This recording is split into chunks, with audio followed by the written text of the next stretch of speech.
continue to move forward. So it's a real challenge for your mind and the things that you allow to creep in that ultimately will continue to hold us back. That's Badgers head coach Luke Fickell. With sports, I'm Mike Clemens.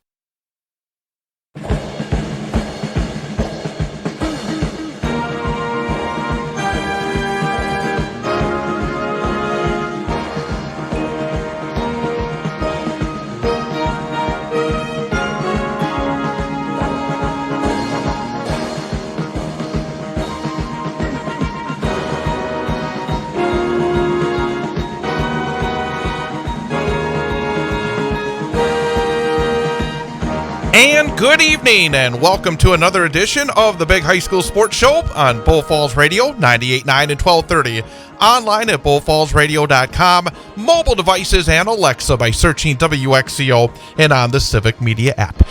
I am Chad Holmes, right now flying solo for just a few minutes because we are turning the page. We've been with the high school football focus for the first, 13 weeks of our show this season.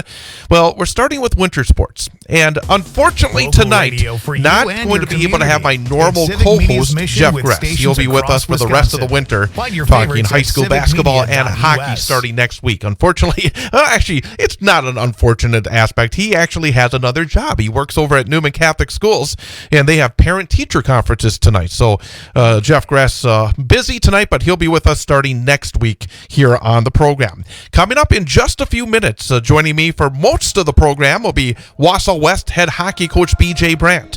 He's just finishing up practice. He'll be heading over here, and he'll join us starting with the second segment of the program. So we'll spend plenty of time previewing the upcoming high school hockey season. We're going to delve into the Wisconsin Valley Conference and the Great Northern Conference, take a look at the divisional breakdown, and talk a lot of hockey with BJ Brandt throughout the course of this evening.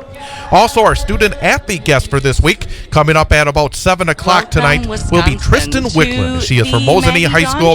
She is a member of the Mosinee High School volleyball team. She was a unanimous first-team All-Great Northern Conference in volleyball for Mosinee and the co-player of the year in the conference.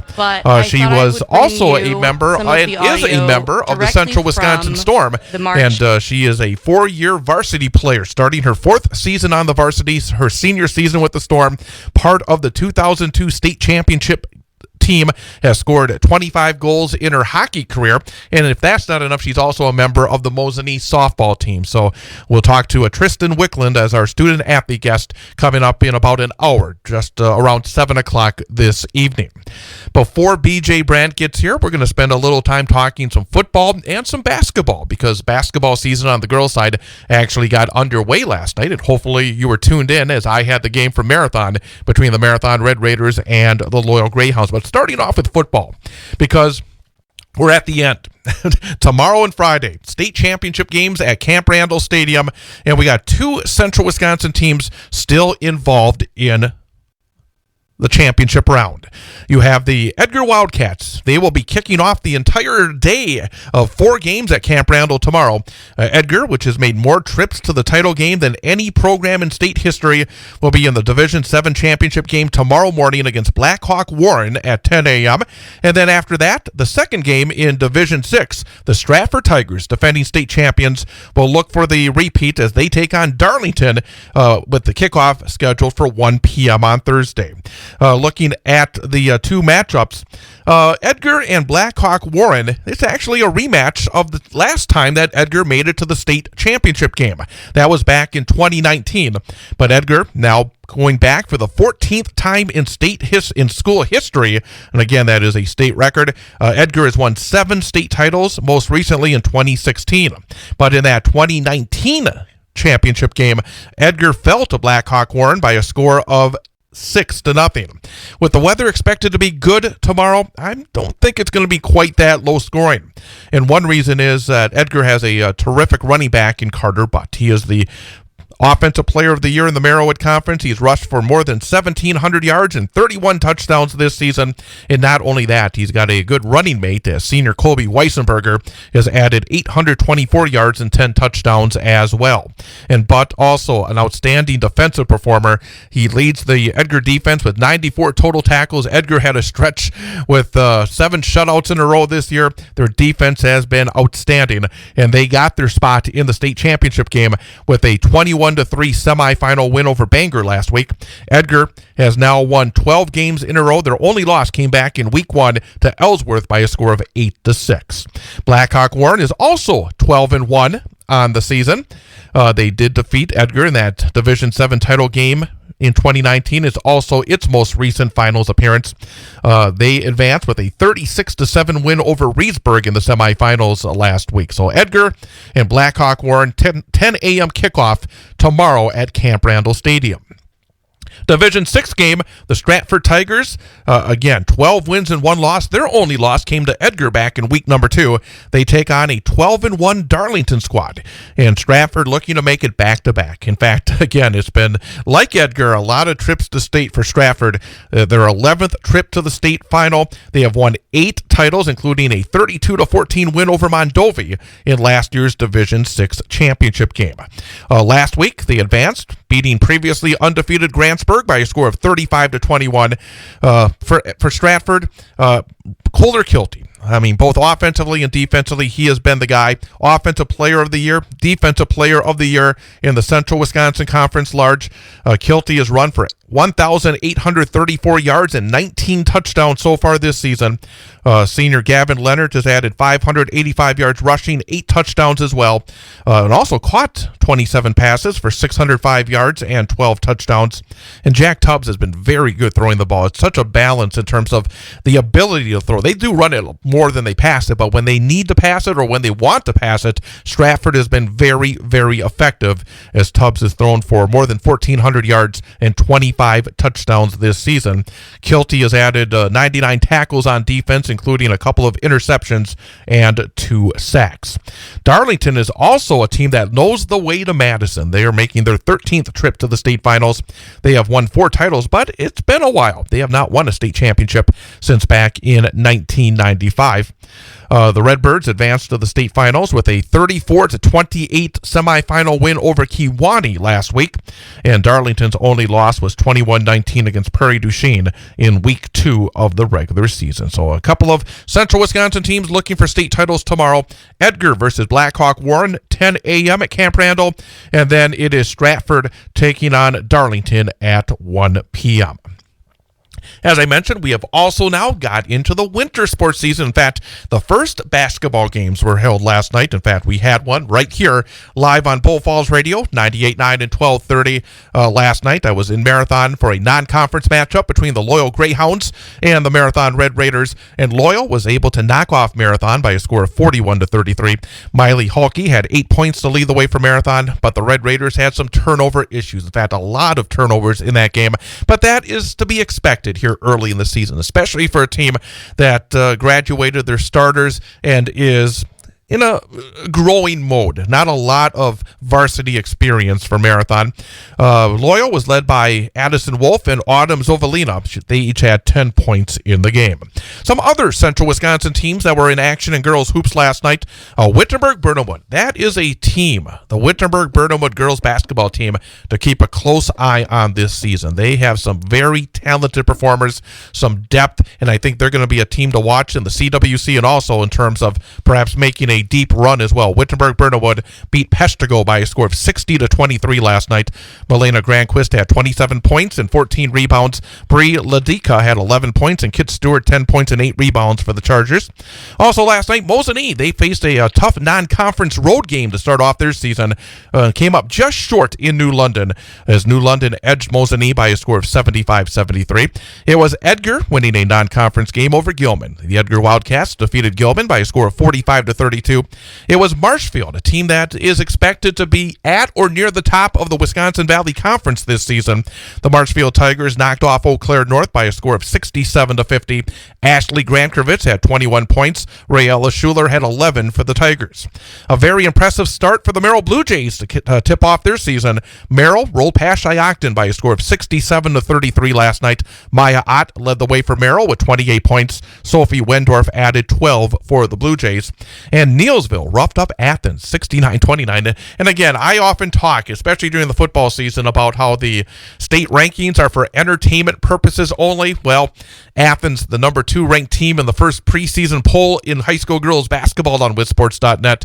Well, they lost by 40 last night to an always good Neilsville squad. In fact, Neilsville, very, very tough and always a team to keep an eye on as they make deep runs in the postseason. So those are some of the girls basketball action from last night. Things really get into a flow starting tomorrow. A lot of action involving our area conferences. Tomorrow night, in fact, Wisconsin Valley Conference teams in action. Wausau East will start off their season traveling to Shawano. Also tomorrow night, Stevens Point will be at Appleton North. Merrill will play their second game of the season, and it's a long trip for a Thursday night for the Merrill Blue Jays. They head up north to Ashland, and Wisconsin Rapids in Valley Girls Basketball will tomorrow night take on Toma.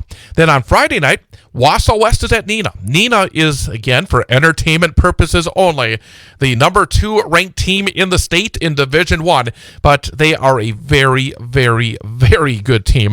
And Wausau West and Neenah, Friday night, we will have the game live right here on Bull Falls Radio, 98.9 and 1230, bullfallsradio.com, mobile devices, and Alexa by searching WXCO. And on the Civic Media app at 7 o'clock. So hopefully you can join us for that broadcast coming up on Friday evening. And also tipping things off Friday, DC Everest coming off a very difficult season a year ago as the Evergreens at home will meet Green Bay Preble. Merrillwood South tomorrow night, another game that I will have for you right here on Bull Falls Radio, 98.9 and 1230. Newman Catholic will tip off their season. New head coach and Corey Clausius will take on the Assumption Royals. And again, I will underline it for entertainment purposes only. State rankings. Assumption number 1 in Division 5. So a chance to knock off a big opponent in a conference game. It's a Merrillwood Conference South Division matchup tomorrow night. Newman at Assumption, 7 o'clock for the pregame, 7:15 for the opening tip right here on Bull Falls Radio, 98.9 and 1230, bullfallsradio.com, mobile devices, and Alexa by searching WXCO and on the Civic Media app. Interesting that the Merrillwood South really gets into that conference right away.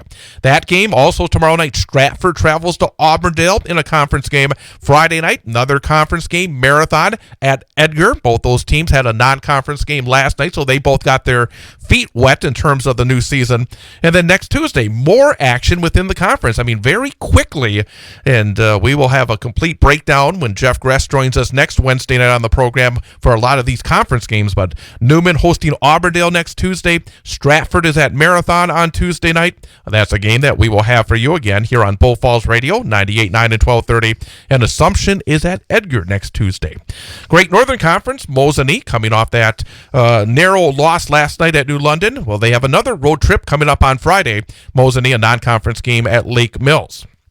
Lakeland, always a challenge to Mosinee in the conference. They play in the Beaver Dam Classic Friday and Saturday. Lakeland, as they did last season, again playing some pretty good non-conference competition to get ready for the start of the GNC season. Lakeland will be at take on West Osha Central in the Beaver Dam Classic on Friday, and then on Saturday, Lakeland will meet Wanakee as well.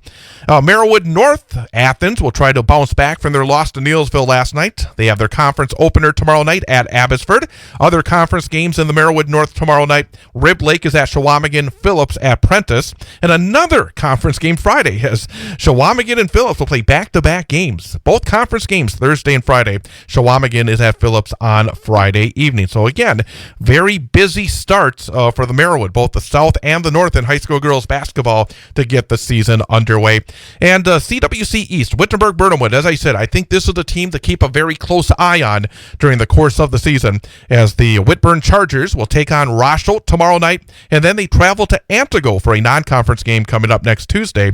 And the CWC Northland Lutheran Wildcats, they will be home for their season opener on Friday, taking on Pittsville. So, again, start of the high school girls basketball season. Last night was the first night you could actually play games. A number of teams took advantage of that last evening, and we will see the boys action beginning next week and also starting this week. In fact, first hockey games will be coming up. In fact, there's a great Northern Conference game coming up tomorrow, and we're going to talk a lot of hockey coming up as B.J. Brandt, the head hockey coach of Wausau West, will be joining us for the rest of the program. Coming up as well, as I said earlier, our student athlete guest for this week, multi-sport athlete. You talk about being so very, very successful in different sports in the fall. Conference Player of the Year in volleyball. In the winter, one of the top performers for the always tough Central Wisconsin Storm, and then right back at it in the spring as a member of the Mosinee softball team. That'll be Tristan Wickland coming up at just after 7 o'clock as our student athlete guest. I see the coach has arrived, and we're going to take a break, and we're going to start talking some hockey coming up next. B.J. Brandt will be joining me in just a few moments. I'm Chad Holmes. It is the Big High School Sports Show on Bull Falls Radio 98.9 and 1230.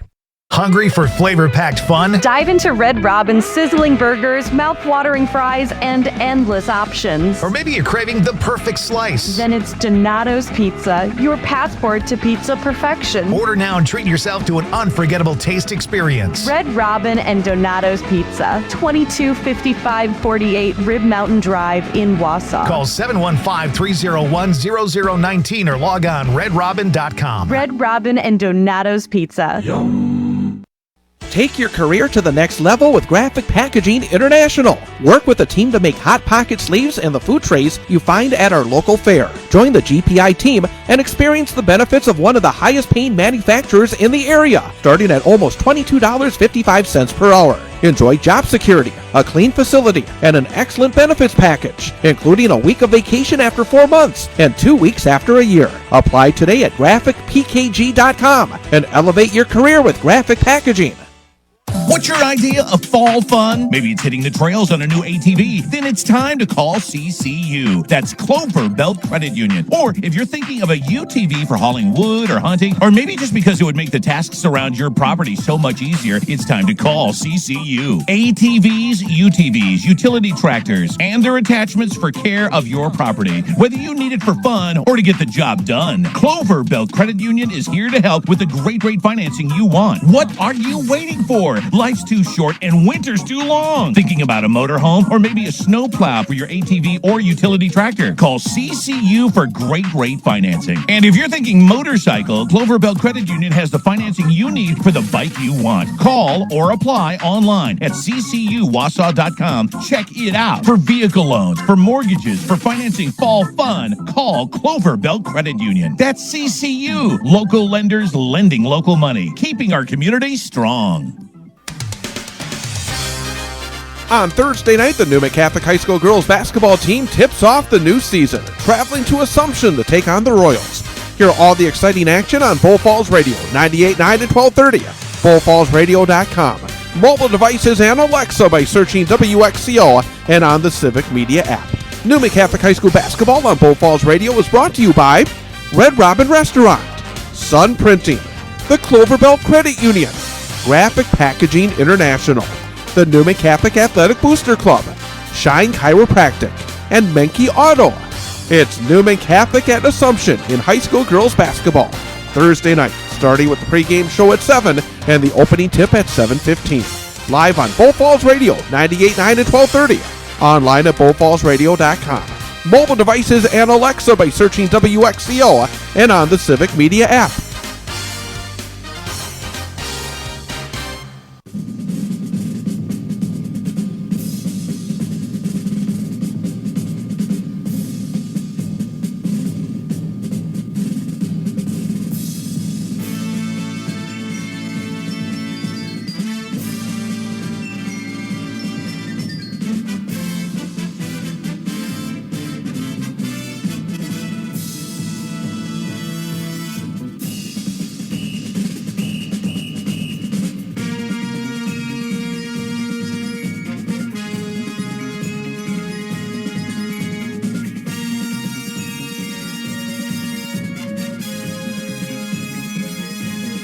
And welcome back, Big High School Sports Show on Bull Falls Radio, 98.9 and 1230, online at bullfallsradio.com, mobile devices and Alexa by searching WXCO. Again, we are in basically the transition. We had spent, I think, 13 weeks basically breaking down high school football, but now it's time for winter sports. As I said, the season underway for girls basketball. In fact, some hockey will be played starting this week as well. And, of course, boys basketball will start up next week. And but my normal co-host for the winter sports season, Jeff Gress, working tonight, doing some parent-teacher conferences. So could not make it in here this evening, but very happy to welcome in B.J. Brandt, the head hockey coach at Wausau West High School. And it's very fortunate because whenever this comes up for Jeff, I'm able to bring you in and we can delve into the hockey world because it just flies over the head of Gress when he's sitting here. He tries, I'll give him that much, but it's awesome to be here, Chad. But it's nice to talk hockey. Absolutely. Hockey season's here. For those of you that haven't seen the new setup here, you guys have got to walk down downtown Wausau. This is just an amazing setup here at the new studio. So thanks for having me, Chad. Much better. I even have ruined all my notes here, all this preparation that I do for this program because when I started delving into the hockey because, again, and as we talk about this, one of the aspects, I must say it right now, I mean, it's sometimes a little difficult getting all the information. I'm trying to find out who's back, who's graduated, who's expected to be up, maybe expected to be down. But one of the things that I know as I was doing this the last couple of days is that you don't know who the new players are, the kids that come up. I mean, within a program you do know, but I think on the outside there's always a few surprises. So again, you can't strictly go by, okay, they lost 4 top seniors or they have 5 top guys back. There's always those new kids that come into a program, isn't there? Well, there is, and when you're coaching, it's fun to watch JV kids develop because they're the kids of the future that they may not I really enjoy. I think your top end kids, everybody knows who those guys are within the hockey world, within the coaching world. It's really fun for me when a kid that nobody really knew about suddenly pops during a season and has a great season because it's all of the work that they put in. I think of my very first year as a head coach, Sam Redens. Nobody ever heard of Sam Redens, but 35 points in a state, leading a team to a state finals. He's a kid that put in 3 years of work, and all of a sudden, bam, everything clicked for him his senior year. And there's a lot of every program has those kids that are going to provide depth, but then it's really fun when you see a kid put in a ton of work and then they pop during that varsity season. So you're saying when we go through this preview, there's probably going to be a number of guys or girls on the girls' side that are not going to be talked about here in November, but boy, when we get to February, you're going to say there was a key performer that just came out of nowhere, but yet within a program they probably see, there's seeds there, and that's probably the key. I mean, as you start your season off, you have a sense of what you got, but in order to get to the ultimate goals, and I think for Wausau West it's always trying to get to the state tournament and then make some damage there, you need to have those guys that develop over their high school careers. Yeah, I mean, those of you that have read the program, I read a similar message every year where the names are the same, they shoot the same way, and but they're not the same person they were 12 months ago when hockey started, for them the last season. They've grown, they've matured, they've been able to put in the work. They add in the weight room and the off-season stuff. So the name is the same, the way they shoot is the same, but probably not how they play the game. And it's really fun to watch those progressions happen. I thought we would delve into the 2 conferences we kind of keep an eye on here on this program, the Wisconsin Valley Conference and the Great Northern Conference. And I think we're going to start with the Great Northern Conference because I don't want you to have to throw all your big roundhouse rights at your conference brethren quite yet. I'm going to kind of soften you up so that by the time we talk about the Valley, you'll be able to come out firing and not be holding back at all. So we'll start with the Great Northern Conference. And the thing about it is when we talk about these 2 conferences, you got the WVC that every one of the teams in the conference is in Division 1 in sectional number 1. And then you got the GNC where all the teams except one, which is Medford, is in another sectional, but they're still in Division 2. But 7 of the 8 teams in the Great Northern Conference are in the same sectional along with Pacelli. So you look at this conference, you're playing against them all season long. Do they still have that conference tournament at the end? They do. They do. So you go through the conference, you do the conference tournament, and then you do it all over again in the playoffs. these teams probably get tired of each other by the time you get to the state tournament. And that's what makes that section so exciting, because they've, by the time they've seen each other for the second, third, or maybe more, when they get to the playoffs, that's what's really exciting. That's where, they've got enough film on each other. They know who the star players are. They know who the go-to guys are. They know the patterns of breaking out and the forecheck, and they know all the systems. That's why that's a really fun sectional to watch, because, you look at from top to bottom, they've had the conferences tightened up a little bit. The teams that weren't winning a ton of games a few years ago are now in the mix, and they've gotten some talent to come through those programs and compete on a more consistent basis. So that's it's the way that they do their scheduling. I believe they do one round all the way through. And then they do the seeding, and then they do the conference tournament, and then they have obviously the playoffs. So they basically run everybody through it once, seed themselves, tournament, and then seed themselves, and then tournament. That's their season from a conference opponent perspective.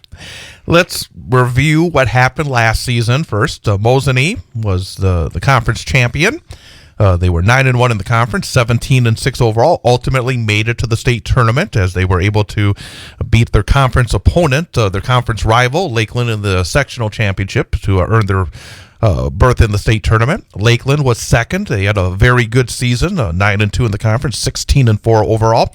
You had Tomahawk and Rhinelander. Both those programs had good years as well, 7-3. They were each 7-3, tied for third in the conference. Tomahawk 18-5. Haven't seen that in a very long time. And then Rhinelander 17-5. I mean, boy, they had an outstanding year. So those top four schools all had very good years. Then you had a gap. You had Northern Pines at 3-7, 7-15-1 overall. Antigo 3-8, 10-14 overall. Wapaka 2-8, 5-17 overall. Medford 7-15 overall, 1-9. But the thing that always jumps out is, in that conference, in that part of the state, in hockey, you think Northern Pines first. And they obviously were down. And then there were teams like Tomahawk you don't expect to be the team that is going to jump up, or even Rhinelander. But I think Tomahawk, if I'm not mistaken, actually eliminated Pines in the playoffs last season. I think 4-0 in the first round of the playoffs. So obviously it was a different kind of season in the GNC. And as you said, if you go in, you always assume Northern Pines, but all of a sudden they were down. But also there were these other schools that were able to take advantage of it and have good hockey seasons and really make the conference probably even stronger than it normally would be, where it was Mosinee and Northern Pines, it felt like, for such a long time. Yeah, I mean, you look at Lakeland's came on strong here the last 3 to 5 years. They made a trip to the state tournament. Mosinee, I think, has been in the sectional final a couple times here over the past couple of years. Tomahawk's got a really good group coming. They've got their Bantams, their freshmen, their sophomores is a really good group for them, and they're starting to travel through their program a little bit. I think they've strengthened their schedule up a little bit this coming season, especially around the holiday times. I think they're in the Neenah tournament down there with Bayport and Neenah and Spash and some of the Division I. I think New Richmond's in that one too.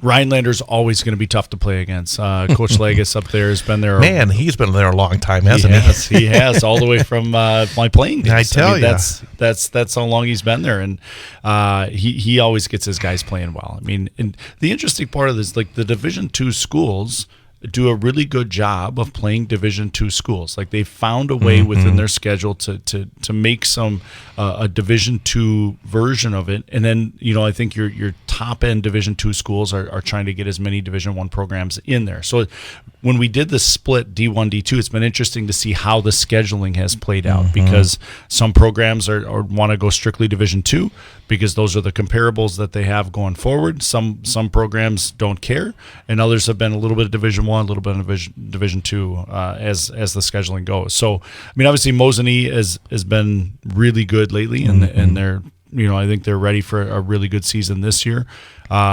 Lakeland, I think, will be really good again. I think your top 4 teams that you mentioned will be in the mix for that conference championship. Let's go down the line on some of these teams. I did some research. I'm going to say right now, because I was saying to BJ beforehand, it's sometimes not easy at this point to get all the information, because in hockey, sometimes these guys disappear because they get out of their opportunity. So this is based on my best knowledge of some of these teams. But starting with Mosinee, and if you look at but they do projected to come back. They got a lot coming back. They got 7 of their 9 top scorers from last season returning, along with their starting goaltender, which is always a very important aspect. You got Grant Kuklinski, who is a first-team All-GNC as a junior, had 16 goals, 34 assists last season, and then you have a lot of other productive players as well. You got a terrific defenseman in Elliot Yurkovsky. He comes off a great football season as well. He was an honorable mention All-GNC as a sophomore last year, had 7 goals and 15 assists as well to help with the offense. Then you got forward Ethan Oatman, who was a double-digit goal scorer with 11 goals and added 12 assists.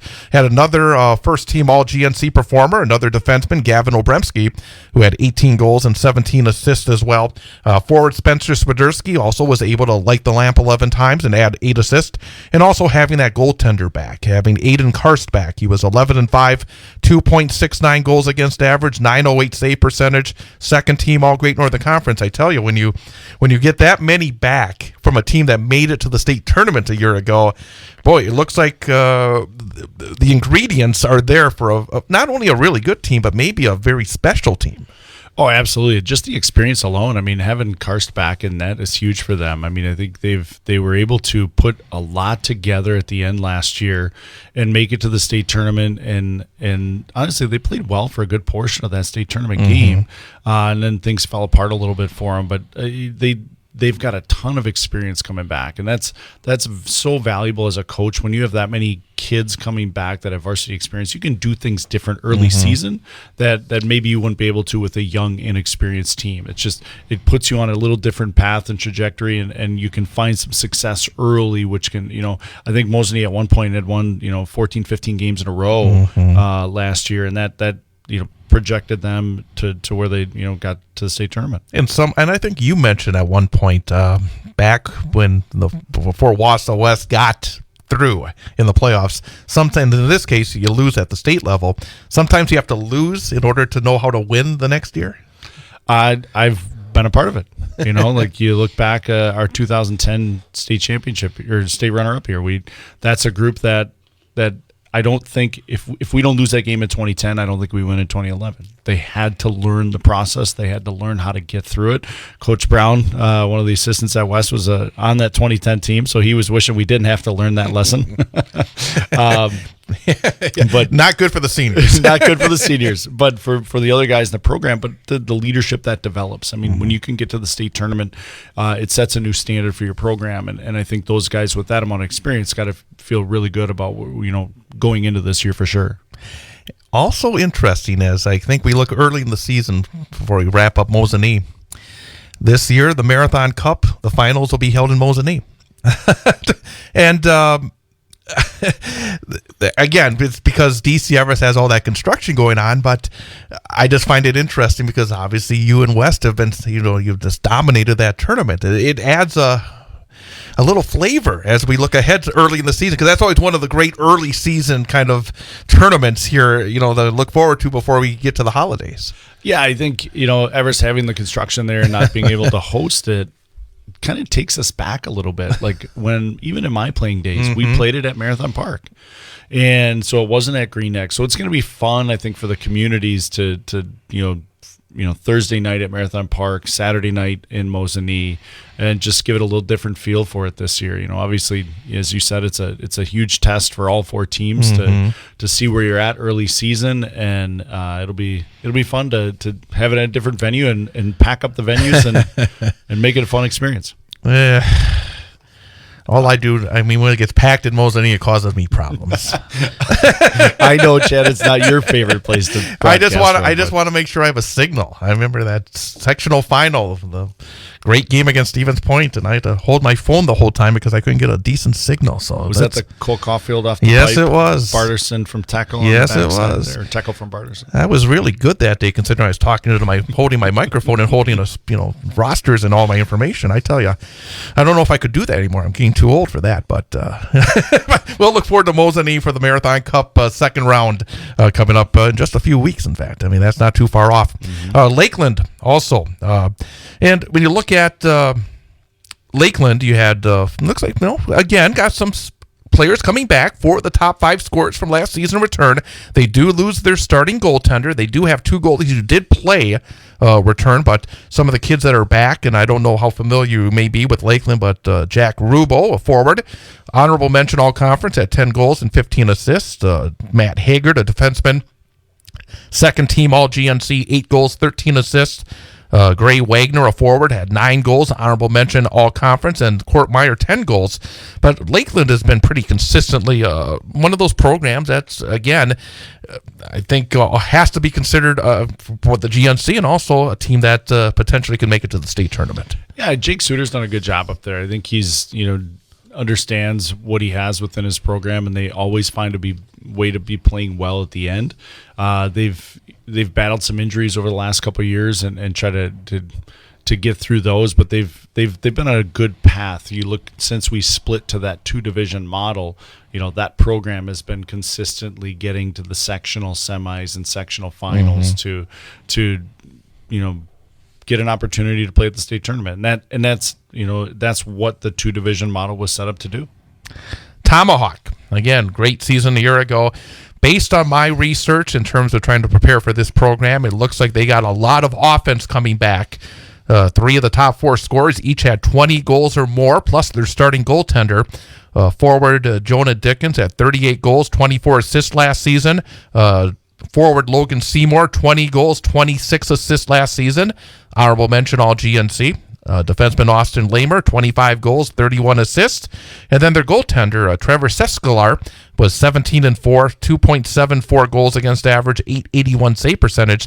So if all that production is back, that obviously would make them a very dangerous hockey team. And also, again, I think I always look at have that little experience between the pipes as well when you need it. Yeah, I think they've got a lot of skill and a lot of talent up there. I think there's a coaching change here recently, so it'll be interesting to see how that plays out throughout the season.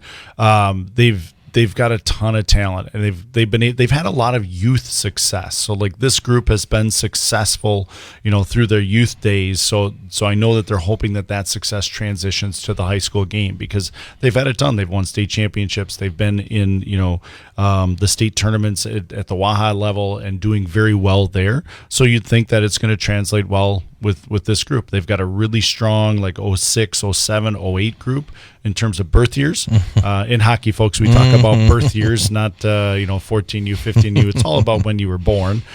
So those are strong birth years for them coming through. So I'd like to think that they're excited about what they can do this season. As I said, as well, Rhinelander had a very good season a year ago, but they do lose 5 of their top 7 scorers from last year. They do have a first-team all-conference performer back in forward Joey Belanger. He had 28 goals and 26 assists for the Hodags last season. Also another forward who lit the lamp 11 times and added 17 assists, Gavin Dennis, back as well. But when you lose a lot like that, obviously, when you look at some of the other teams that don't have as much loss in terms of production, obviously for Rhinelander, maybe a different team coming up here in November than they might be in February. Yeah, for sure. I mean, MJ's been through this, probably over 30 times now. I mean, he's been in this game for a long time, and he understands the ebbs and flows of a season and how what you learn in November can pay off in February. And I think when you lose that much production, that's what you're hoping. And more importantly, you're hoping maybe you got some young guys coming in that people don't know about. You've got some developing happening at the JV level that can translate to success. Maybe not early season success, but hopefully by the time Christmas and the New Year's, flips a little bit, and you can find some success. Tomorrow night, there's actually a GNC hockey game. Antigo up at the Dome taking on Northern Pines. So talk about these two teams. Antigo, again, they were a bit better last season. They had been struggling with numbers, and I think they still may have a few issues on that. But they do have a first-team all-conference performer back. A couple of really good sophomores last season, now juniors. But forward Eli Kassler at 28 goals and 36 assists to earn all-conference. You don't see, you have to be really, really good to become all-conference in any sport as a sophomore, because is there a natural bias for the upperclassmen sometimes? Yeah, I think when coaches are looking at things, they're looking at some of the upperclassmen kids. But when you're a talented kid and just you have a lot of skill and performed well, even on a team that wasn't as successful as some of the upper, the top of the conference teams. Eli's a super talented hockey player, and he has been his whole life. And he's battled some things throughout, so it's great to see him playing hockey and playing really well. Another sophomore last season, now a junior, Owen Dickman, had 29 goals and 24 assists for Antigo. And the thing about Antigo all the time is, I was looking at a picture of their team, and again, it looks more like a basketball team than a hockey team because of the numbers. But going back all the years when they were going to the state tournament and being successful in the Wisconsin Valley Conference, it's never been about the numbers. These guys just work exceptionally hard, and they find ways to do it, don't they? They're super tough to play against. I mean, I think back to the battles that we had as kids. They play the game with such great energy and great effort that they're frustrating to play against, and they're so disciplined in how they play. And as a coach, sometimes it's hard to coach your kids through that, because that for them, that's been a cultural program thing for them and how they play the game. And obviously they've continuing that culture throughout the last couple decades. And Antigo at Pines tomorrow, and Pines had a terrific freshman a year ago, defenseman Josh Graves. He was honorable mention all conference with 16 goals and 24 assists. Another freshman, Michael Schmidt, had 4 goals, 8 assists. No returning forward scored more than 4 goals, however, for Pines, and their goaltender, Eli Kerner, back, but had a rough sophomore year. But obviously, so much of it has to do with the guys in front of you. I mean, you throw a sophomore out there and get a lot of rubber, it could be very difficult. He was 7-9-1, 4.65 goals against average, .838 save percentage. But it's going to be interesting to see if Pines is able to reestablish themselves here either this year or in the near future, because it was odd. The last couple of years, they've kind of been a basketball school. They've had a really good group of basketball players, and the hockey team, after they made that first Division II state championship game, have had some tough go of it since then. Yeah, I think they probably invested in a lot of young guys last year to try to get them some varsity experience and hope that investment pays off. Not only throughout the season, but a couple seasons from now, you get kids a ton of experience and they understand how to play the game a little bit better. So hopefully that's something that they were able to do, and especially building off some of the young talent that they have. It's going to be fun to see a result tomorrow. It will. It'll be great to watch. You want some information to come in instead of this is all. It's all predicated on what's happened, and now you're going to start to see some actual. It's almost like comparing a poll to the actual results. We're going to see some results starting tomorrow. Well, it was interesting. I mean, you had mentioned the girls' basketball games, and I was like, oh my gosh, there were games last night. There were games. They started the exact same time we did. They started on last week Monday. So for them to play, what is that? 8 days in, 8 practices in. That just. I'm happy that we play when we play. Exactly. We're going to talk about the Wisconsin Valley Conference coming up, and then also coming up in just a little bit, we'll be talking to Tristan Wickland from the Storm and also Mosinee. That's all coming up. I'm Chad Holmes with BJ Brandt here on Bull Falls Radio, 98.9 and 1230. Award season is in high gear with the football state championship set for this week. I'm Travis Wilson, and this is a WisSports.net Minute brought to you by NFHSNetwork.com. More high school sports news after this. High school football playoffs are here, and the NFHS Network is the place to keep up with every moment of the action. You can catch all the games live or on demand wherever you are. At home or on the go, you can watch online or on one of our mobile or connected TV apps. Watching high school sports has never been easier. Subscribe to the NFHS Network now to watch every play this postseason. Visit NFHSNetwork.com. That's NFHSNetwork.com. The high school football state championships are set for this week in Madison, with 7 state champs crowned Thursday and Friday. Get the full schedule plus information on how to watch, how to get tickets, where to park, what you can take in, and much more at WisSports.net. With the season winding down, more postseason awards continue to get released this week. The Wisconsin Football Coaches Association announced its All-State and Player of the Year awards. Franklin running back Terrence Shelton was named the Large School's Offensive Player of the Year. The Large School Defensive Player of the Year went to Appleton North linebacker Brock Arndt. After breaking the state's all-time rushing record, Columbus senior running back Colton Brunell was named the Small School Offensive Player of the Year.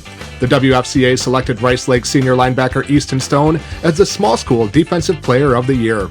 Two-way All-State selections included Brunel, as well as Carter Butt of Edgar, Kohler Kilty of Stratford, and Chase Mathias of Two Rivers. The 8-player football player of the year was Three Lakes Phelps senior Tyler Janikowski. Marquette High School's James Becker was named the assistant coach of the year. We also announced the winners of the WSN Senior Football Awards on Wednesday. Visit wisports.net to read up on each of the recipients. This has been a wisports.net Minute. Check us out online at wisports.net and search Apple for the WSN podcast. For more than 60 years, Sun Printing has been Central Wisconsin's commercial printer of choice due to their commitment to quality, creative solutions, and dedicated service. Sun Printing's team offers you a wide spectrum of services, whether you need vehicle graphics, offset, digital, large format, graphic design, or mailing. They print everything under the sun. No project is too big or too small, so give Sun Printing a call at 845-4911 or visit them online at sunprinting.com. If you're looking for your next ride, check out Mankey GMC in Schofield. Formerly Fred Miller Automotive, Mankey GMC serves Schofield, Wausau, Marshfield, and Stevens Point with a huge selection of new and pre-owned vehicles. Explore a range of top-notch SUVs like Acadia, Terrain, and Yukon, or choose from the rugged Sierra truck lineup, or even a certified pre-owned vehicle. No matter your dream vehicle awaits at Mankey GMC, 448 Grand Avenue in Schofield, and online at MankeyAuto.com. Mankey GMC in Schofield, where your journey begins.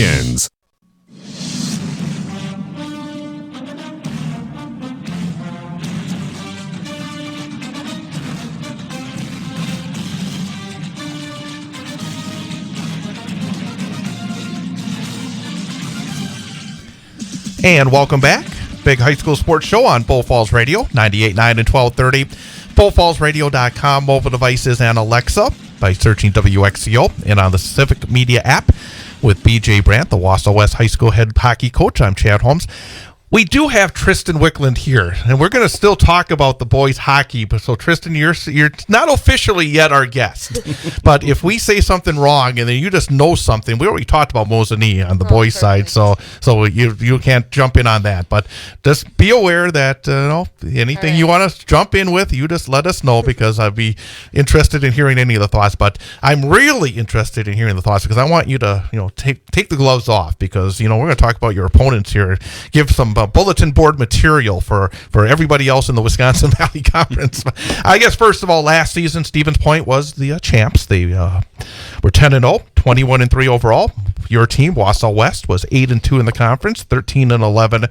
Rapids, 5-5, 15-9. Everest was 4-6, 9-14. Marshfield, 3-7, 13-11.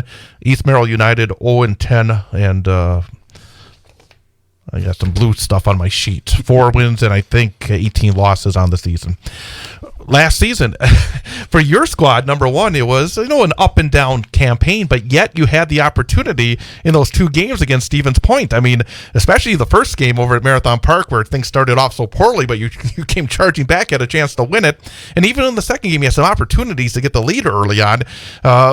But Stevens Point really was the team that kind of earned that championship. I think, other than maybe that game that you had, they really kind of rolled through the conference. Yeah, they did. They were super skilled offensively, and they were able to whip the puck around. They skate well.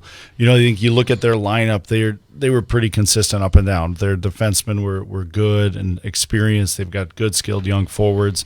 Like for us, early on when we got them, we lost that 5-4 in overtime. It was a power play goal against us. Like, we had a chance, and that gave us a little bit of belief. And then when we played them down at their place, we just didn't execute in the moments that we needed to. We had some power plays that we needed to score on. And as I told the guys this year, the special teams is now like 40 to 50% of the game. So we got to make sure that we're good in those areas, so that when a team takes a penalty, we got to make sure that we make them pay. And we didn't do that in the right moments against Smash, because they're going to score goals. I mean, they're skilled offensively.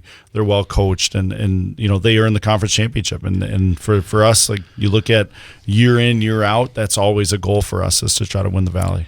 I'll give you the good news first, and then we'll have the bad news for anybody that's not Stevens Point in the Wisconsin Valley Conference. The good news is they lost Player of the Year, Cade Smiga. They lost first-team All-Wisconsin Valley Conference defenseman Mason Keller and honorable mention forward Matthew Eden. So there's the good news. Well, the bad news is 12 of their top 15 scorers are back, including some incredibly talented players. You got forward Jackson Schrader, 23 goals, 38 assists as a sophomore, first-team All-Conference.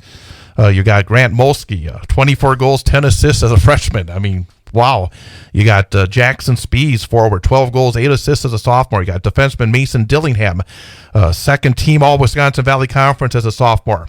They lose their goaltender, Hunter Christian, who is basically the player that had most of the crease during the season. But Eric Suzuki, if I'm pronouncing that correctly, he had some opportunities, and he was great when he was in there. He was 4-0 with a .25 goals against average, 3 shutouts, .980 save percentage.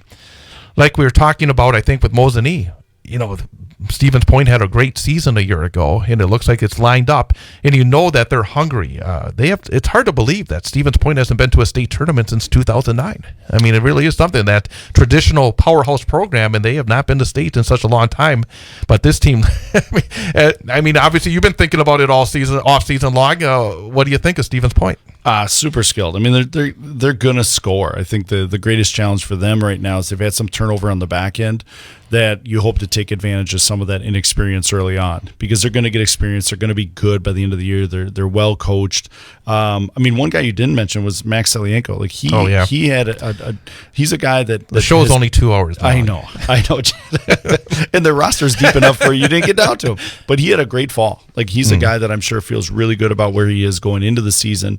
And you just have to be super disciplined against them. They're going to take advantage on the power play, so you can't take penalties against them.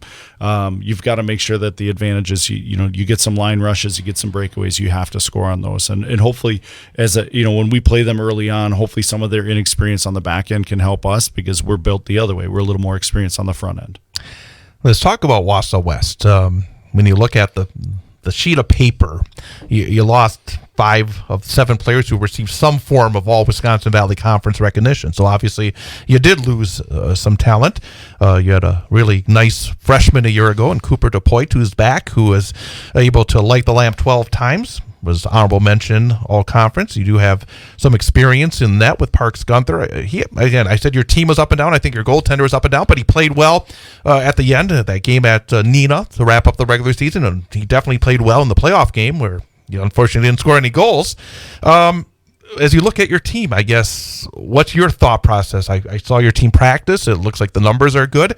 It looks like good competition. I know you're a little banged up already, but what's the take on Wausau West? Well, the first thing, Chad, is I remind the guys every day about how our season ended a year ago. I was going to bring that up. But it's one of those things you have to own it. Like, we lost a game that most of us feel we shouldn't have. And I reminded them all the time about it. And I feel like we've had a good off season. Like those little reminders like that. Like, hey, we have to bring it every day. And our team lost a lot of scoring. Like, if you go down our lineup, our top 10 scorers, I think 6 of them are gone, 7 of them are gone. So we've got to figure out early on how we're going to score goals, and we got to figure that out pretty quickly, because we open up with Eau Claire Memorial, and then we've got Notre Dame or Superior. So you're talking 2, 3, probably 3 of the top 5 teams in the state. So we have to figure that out early. But that's, in my mind, that's the best way to figure it out, because you can only replicate so much in practice. Like, obviously on the back end, we've got a bunch of new players. We've got senior Grant Winsenson back there and a bunch of new guys. And obviously Park's in that. We've got senior goalie Matt Leopold. We've got Brady McFadden and freshman Julian Scalcucci. So from the goaltenders, we've got a lot of really good goaltenders that are going to compete and push each other for that spot. And I think, that's the best part we have right now, is we have competition in practice at all positions. So guys, we can't take a day off. And they've done a really good job at doing that so far, to the point where, like, we're ready for somebody new. Like, we've practiced against each other enough. So Friday we get to scrimmage against Neenah, Notre Dame Academy, and Bayport. So it'll be fun for us to go down to Neenah and do that. Between your start in Eau Claire, Thanksgiving weekend, and then the trip down to Milwaukee the following weekend. I believe you start off your conference campaign in Wisconsin Rapids. In looking at Rapids, they return all three of their first or second team all-conference performers. They got Carson Gauze, who had 37 goals a year ago, 28 assists, unanimous first team All-Wisconsin Valley Conference. You got Josh Tokarski, 24 goals, 33 assists, second team All-WVC. You got defenseman Carter Morrison, who was second team All-WVC. A couple of other double-digit scorers back in Michael McDonald and Grady Miller. They do need to replace their starting goaltender, Milo Sperlin from last year, but Noah Peterson, limited action, went 2-0 as a freshman. It looks like, again, that's one of the things here where I'm speculating. I just did research. But it looks like Rapids, who was a pain in the backside early for your team last year, looks like they could be a team that's top half of the conference. Yeah, I think the greatest challenge for Rapids will be depth. I think their top six forwards are going to be able to contribute. I'm not sure what they have on the back, and they lost a couple defensemen to graduation, and obviously the goaltending. I think that's going to be the greatest challenge for them. High-scoring games. Yeah, I mean, you hope you kick an extra point, and they don't. Whatever it is, like you hope just to have one more than them. Carson Gauze is, returning just a fantastic hockey player. I mean, he has been a thorn in Wausau West side for now 3 years. He finds ways to score goals, even when we game plan for him. I mean, he's a fun player to watch, but a menace to coach against. And I think everything will kind of run through them. And obviously, Tokarski has a ton of experience and has been around the game, played the game at high levels, and those guys will be the pulse of who they are. Knowing Coach McDonald, it'll be fun to watch him coach this group, because he's got a good group. It's not a super deep group, but knowing him, he'll get them playing right and playing well, because they ultimately beat Eau Claire Memorial in the playoffs last year. Yes, so they were did. a very tough team to play against at the end of the year. And it'll be fun to see the red jacket a couple of weeks' time. The red jacket. I've got Coach McDonald makes fun of me because I always have a pen in my ears, so I usually bring a couple extras for him. Very good.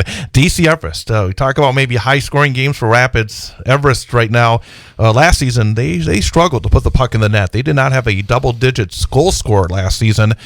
They do have their top two scorers back, Cole Vance Lyke and Thomas Passano, a freshman. Adam McKaig actually led the way with 9 goals as a freshman. Their freshman goaltender was very strong last season, and Griffin Bonnell. So they had some young players that I think, when you have a program, sometimes you see it and you have to take some lumps to give these kids opportunities, but they had some young players that actually did pretty well last season and should be in a position to take a step forward. I think at one point they had 6 or 7 freshmen in the lineup. Yes, I mean, they committed to go young, and Dan did a really good job with that group. I mean, it's clearly an investment into the future.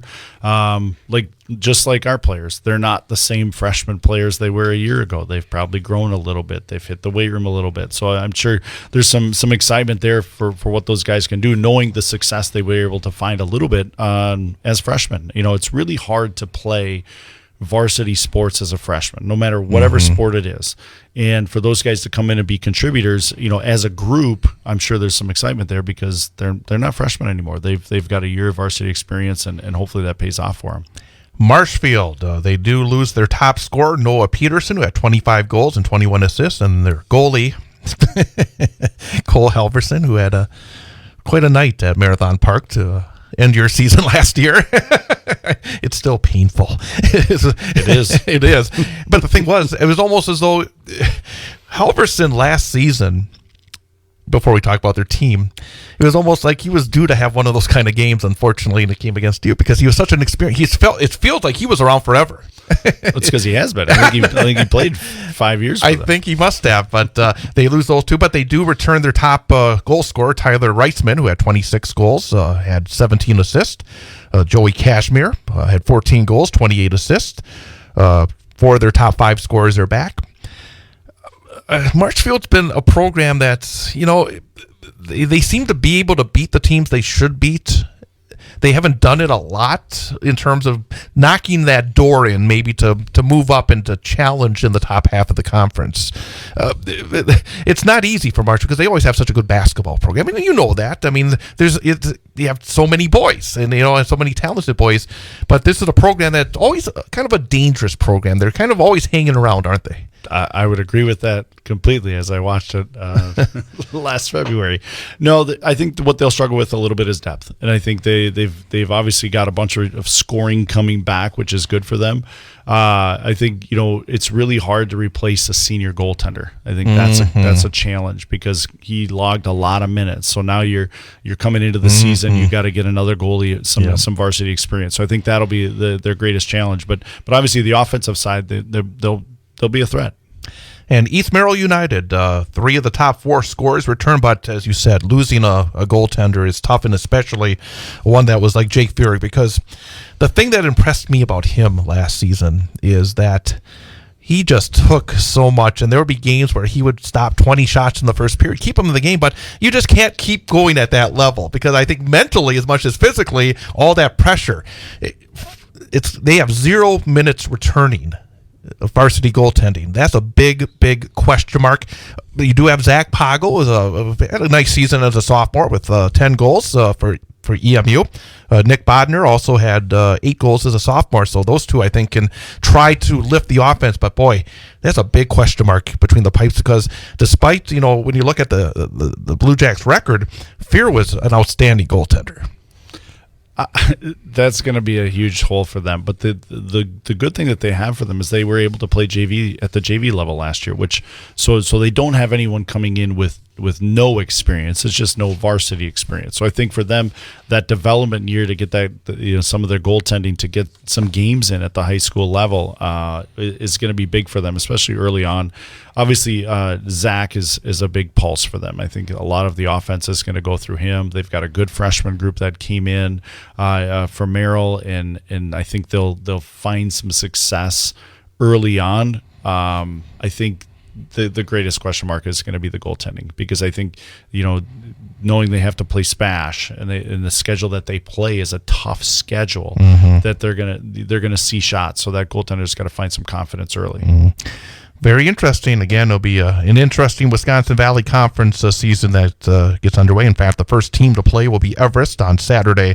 They travel to Onalaska. EMU plays on Tuesday against Wapaka. Everest goes to Pines on Tuesday. Rapids against Reedsburg, Wisconsin Dells. Seems like they play them every year, don't they? They do. It's traditional, I think. And Medford and Marshfield. They always play Medford. Marshfield too. So, and then of course your team doesn't get underway till a week from Friday in Eau Claire. So we'll look forward to that one, and we'll talk maybe a little more about that tournament coming up later on. But we're going to take a quick break and then come back with our student athlete guest Tristan Wickland from the Central Wisconsin Storm, from the Mosinee Indians, both in volleyball and softball. But we'll talk to Tristan coming up next. Big High School Sports Show on Bull Falls Radio, 98.9 and 1230. On Friday night, the 2023-2024 season for the Wausau West High School girls basketball team tips off as the Warriors travel to Neenah to take on Yukon recruit Allie Zabel and the Neenah Rockets. Hear all the exciting action live on Bull Falls Radio, 98.9 and 1230, online at bullfallsradio.com. Mobile devices and Alexa by searching WXCO, and on the Civic Media app, starting with the pregame show at 7 p.m. Wausau West basketball on Bull Falls Radio, 98.9 and 1230 is brought to you by the Cloverbell Credit Union, Red Robin Restaurant, Sun Printing, Graphic Packaging International, the Wausau West Athletic Department, Menke Automotive, and Shine Chiropractic. It's Wausau West at Neenah in high school girls basketball. Friday night, starting with the pregame show at 7, live on Bull Falls Radio, 98.9 and 1230, online at bullfallsradio.com, mobile devices and Alexa by searching WXCO, and on the Civic Media app. Fall sports are here. Align your young athletes and yourself with health by scheduling an appointment with Dr. Sarah at Shine Chiropractic in Rim Mountain. Stay in the game with our comprehensive 3-point neurological exam, safe for the entire family. Don't let the daily grind keep you and your student athletes on the sidelines this year. Call Dr. Sarah at 715-298-5104. That's 715-298-5104 in Rim Mountain today.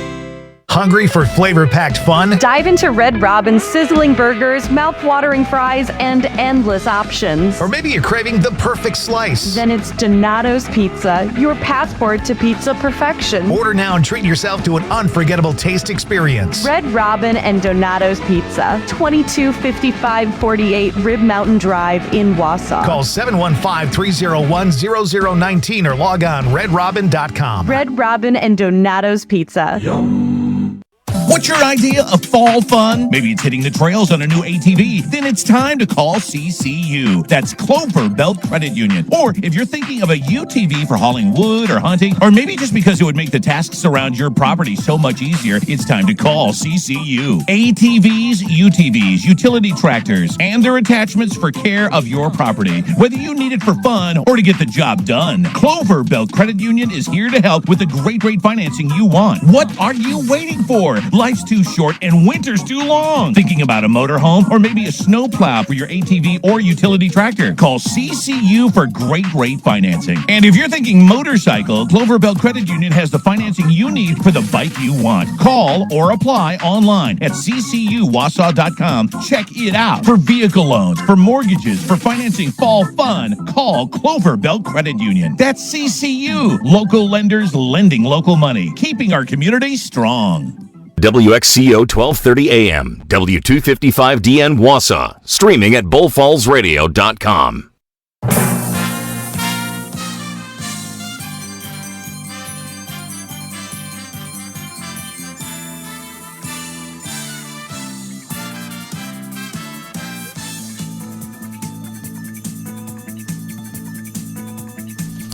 And welcome back. Hour number 2, the Big High School Sports Show on Bull Falls Radio, 98.9 and 1230.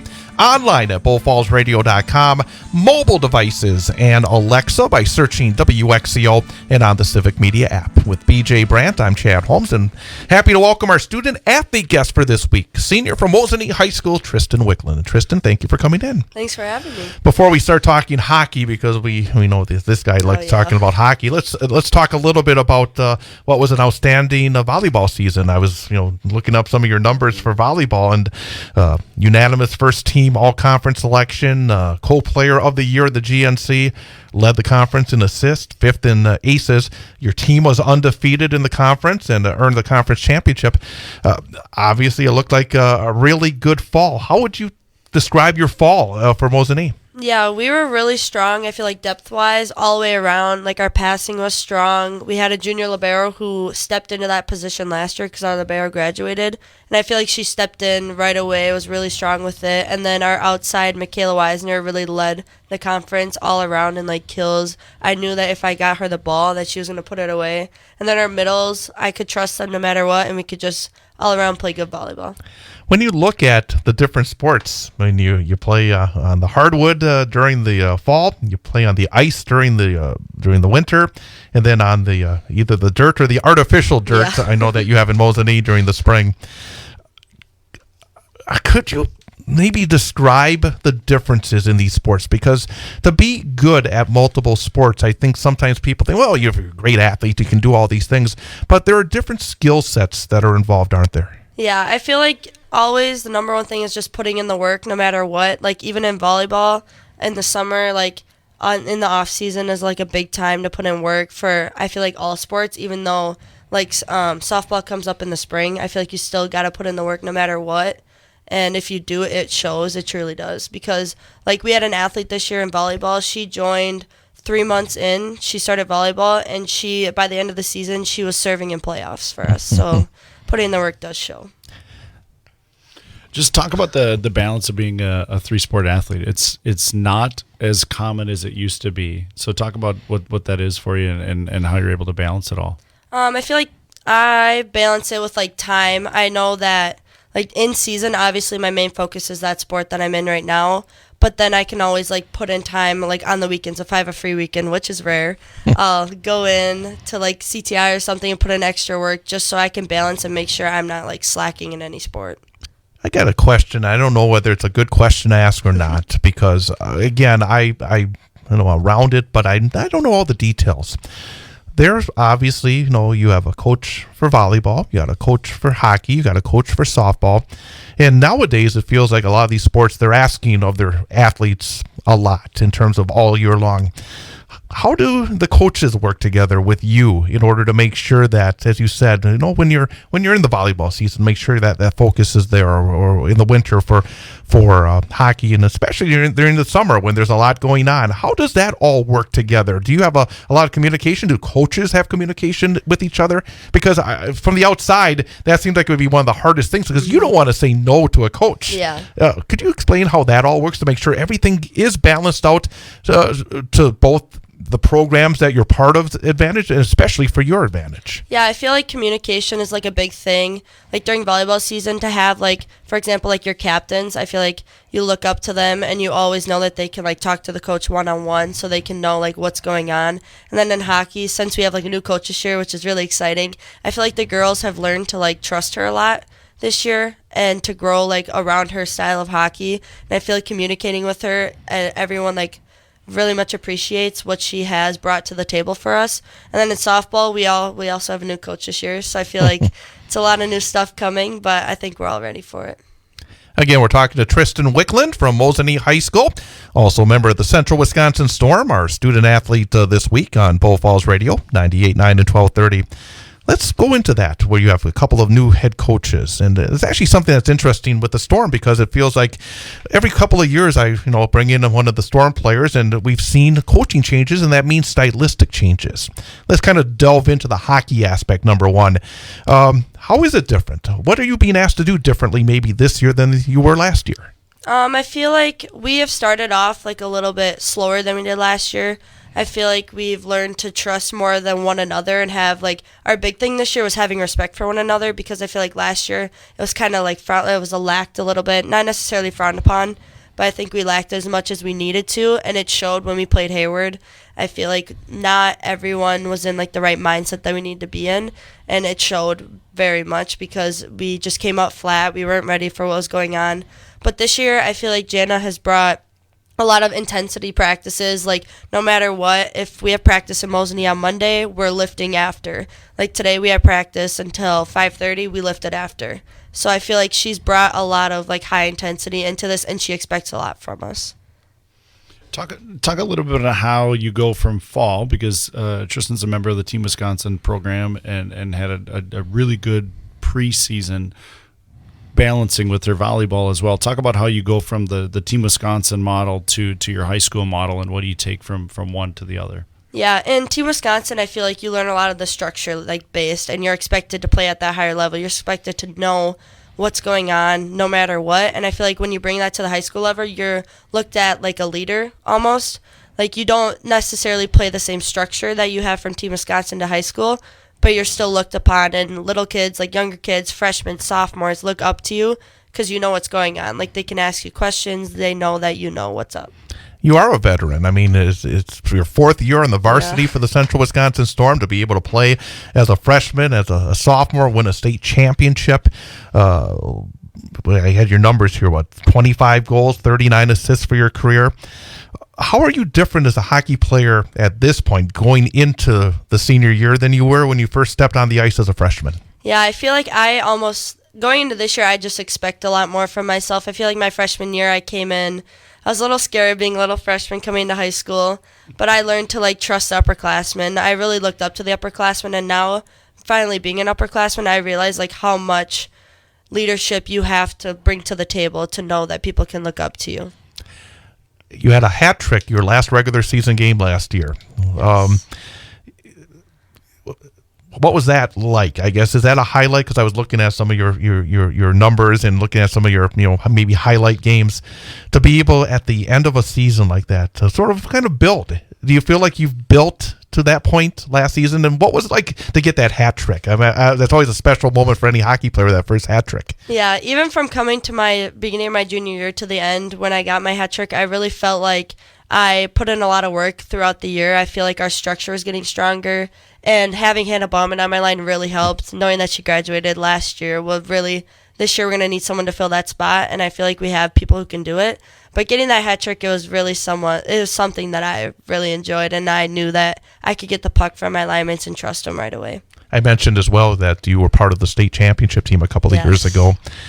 I mean, it's probably, I don't know if it's easy or hard to describe, but what was that like? Did it almost feel like it came so soon as a sophomore? The whole experience of winning a state championship and being as dominant as your team was at the state tournament, what was that experience like? Yeah, I feel like it was unreal. Like, just even being there was insane, and then let alone win it was just something that any player could dream of. I feel like we came out that game against Onalaska. We just really wanted it. Like, we wanted it more than they did. We were hungry. Like, no matter what, I think our goalie only faced maybe 20 shots in that game. I feel like we played a lot in their zone. And, yeah, Sammy really stepped up in that game. She had 4 goals for us, which was huge. So I think we all around, it was crazy. I just love watching student athletes talk about like pinnacles of sports. I mean, because you get to play in a lot of competitive environments, and for you to get to experience that pinnacle and just watching her rattle off who had points, like it's like you're replaying the game in your head as we sit here, and it's just it's fun to watch those things, because those are stories that they're going to tell forever, and it's a bond that group had for sure. We'll go back to the other hockey and your sports in a moment, but we like to kind of delve in a little bit, because somebody as busy as yourself, being involved in all these sports during the course of the year, what do you try to do, or what do you like to do to maybe get away from it? Is there anything in particular that you like to do that's not sports related, or is it pretty much all sports related at this point? It's mainly all sports, but when I can get a free weekend, I just go up north. I love hunting. Like, I live for it. Hunting's my favorite thing to do rather than sports. So this weekend coming up, I'm excited. Do you have a favorite class? Ooh, probably anything in the science department. As a senior, do you hope to continue your athletics at the next level? Where do you stand? Because I know hockey is always a little different than maybe other sports. Is hockey the sport you're looking to move forward on? Or, I mean, obviously you had such a terrific season with volleyball as well. What does the future look like? As of right now, it looks like hockey will be in my future. I'm still undecided yet, but it will for sure be something that I will continue on later after high school. I always hate to ask it, but is hockey your favorite sport? It is. Okay. It is. The coaches I know is like, but I think it was probably pretty much right out there. So right now, as I talk to the seniors in my class, and obviously some of my hockey guys, what's the college application process like for you? And have you started that? Have you picked kind of let's say a top 5 of, obviously knowing hockey is going to be part of it, but have you started the application and academic side of things, and what's that like? Yeah, obviously, I think I applied a couple months ago to colleges just so I could get it out of the way, get it done with. Yeah, just going in, applying, getting your transcript in and everything was my main thing, just so I could get it over and done with and less worry about it right when school starts and sports obviously start up. So we've seen a number of Central Wisconsin Storm players go on to the next level. Do you have any contact with anybody else who's gone through this process? Do you get any advice from anybody that may have been on the same path that you've been on? Yes, I talked to Hannah Bauman, who graduated last year. Now she's playing at Northland. Maddox Federici's playing at St. Norbert's, so I talked to her a little bit about it. And then, yeah, they just gave me, like, the gist of, like, what to do, what to expect. When you even when you go on your visits to the colleges you want to go to, what they look for and what questions you should ask and what you should look forward to. Let's talk about this year for the Storm. As you said, change. It sounds like some good change up to this point, but obviously you got a long road ahead. The winter sports season is always such a very long season since practice has started. Anything in particular outside of what you discussed with the coaching change, but with the girls, what are you finding out about this group? Because every group is different in terms of, sometimes it can be hand in glove, and other times it can be a little bit more work. What have you found out about your teammates up to this point? Yeah, up to this point so far, it's been hand in glove pretty much. Like, everyone gets along with each other. Like, obviously, yes, you're not all best friends. You're all in your separate groups. But when the time comes, I feel like we all get along. We all know what's going on. And people take people under their wing, and they just go with it. And I feel like there's a lot of respect shown this year than there was last year. Talk about obviously your multiple high schools coming together. What is the team bonding aspect? I mean, obviously you guys have been together for a group, but you got a group of freshmen that come in every year. And how do you guys get together, hang out, and create that team bond? Yeah, so this past weekend we went to the school forest, which was a lot of fun. We got to spend time with a lot of the different schools, the different grades, and I feel like we all just bonded together by doing like different team bonding things. We learned that we could trust each other, and the incoming freshmen, I feel like they all somewhat know each other, get along because they're all coming in at the same time, and I feel like they're almost like the little freshmen who are kind of nervous, but everyone from the other schools is very much accepting to other people. Like they all know that their backgrounds, they all know that everyone has come from different school, different grades, and they can all just get along.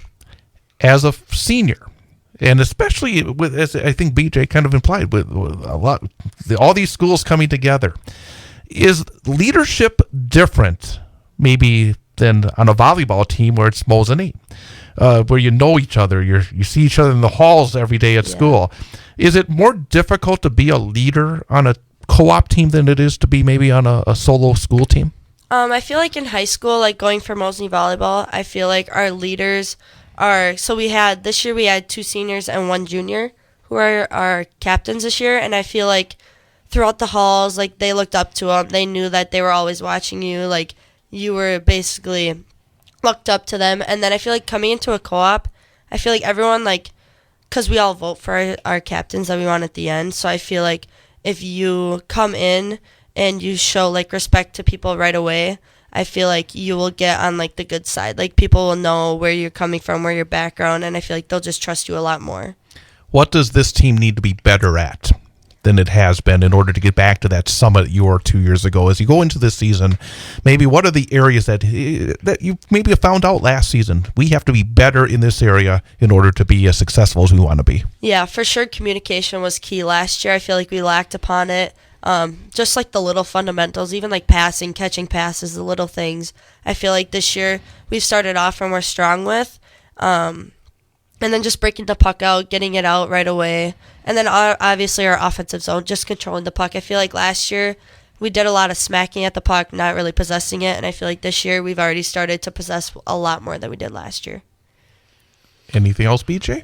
Just talk about the travel schedule. You guys have not a lot of home games. No. I mean, you guys are on the road a lot. As somebody who's compared your schedule to my own, the games that I can make are really far away. What is that like, knowing that you've got a couple hour bus ride, you've got a lot of overnights? I mean, obviously the bonding side is good, but what's it like not being able to play at home a lot? Yeah, it's tough not being able to play at home, but I feel like going on the bus rides, everything, like it'll be more memorable than I feel like some home games will be, because you just look forward to it. Like that's what you look forward to, the bus ride home, no matter what. And I feel like our structure is a lot better, so I think that our home games will be a lot strong this year, so we'll look forward to them and appreciate them a lot more than we did last year.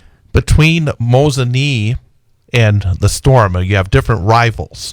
When you're playing, say, volleyball or softball, do you have a favorite rival? And do you have a favorite game or a rival in hockey when you look at the schedule? This is the game I'm looking forward to playing. It's always been a challenge, or it's a rivalry game.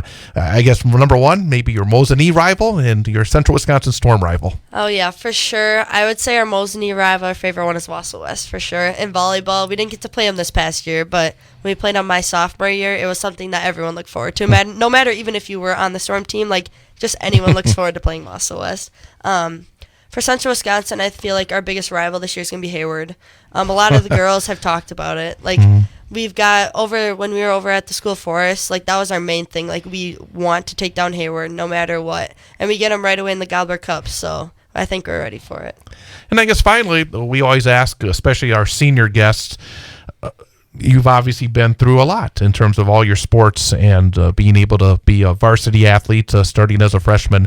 For those young players, you said you got some of the young players as part of your Storm team, or maybe a volleyball team, a teammate. If somebody who's just starting their process, and if you could give a little bit of advice of what you've learned over the last few years, what would that piece of advice be to a younger teammate? Yeah, for sure. Look up to your upperclassmen. Like, they're there to help you out, and they will willingly help you out. Also, it goes by fast. Everyone says, oh, yeah, it goes by fast, whatever, but it truly does. So take it all in. Play every game like it's your last, because one day it will be. Well, hopefully it will not be until you get down to Madison. Yes, for sure. This. I agree. Tristan Wicklund from the Central Wisconsin Storm and Mosinee High School. congrats on your awards for the Thank volleyball you. season, and best of luck as you hit the ice at the Gobbler Cup next week. Thank you. We're going to take a break, come back with more. I'm Chad Holmes. It is the Big High School Sports Show on Bull Falls Radio, 98.9 and 1230. Award season is in high gear with the football state championship set for this week. I'm Travis Wilson, and this is a WisSports.net Minute brought to you by NFHSNetwork.com. More high school sports news after this. High school football playoffs are here, and the NFHS Network is the place to keep up with every moment of the action. You can catch all the games live or on demand wherever you are. At home or on the go, you can watch online or on one of our mobile or connected TV apps. Watching high school sports has never been easier. Subscribe to the NFHS Network now to watch every play this postseason. Visit NFHSNetwork.com. That's NFHSNetwork.com. The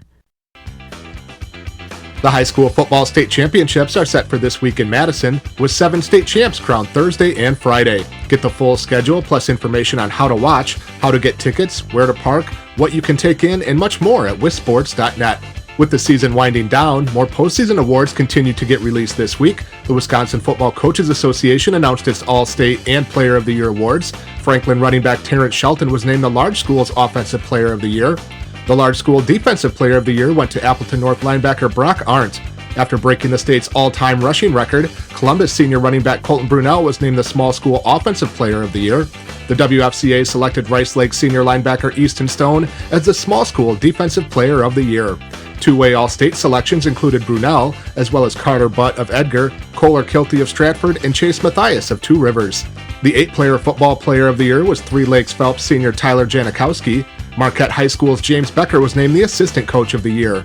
We also announced the winners of the WSN Senior Football Awards on Wednesday. Visit WisSports.net to read up on each of the recipients. This has been a WisSports.net Minute. Check us out online at WisSports.net and search Apple for the WSN podcast.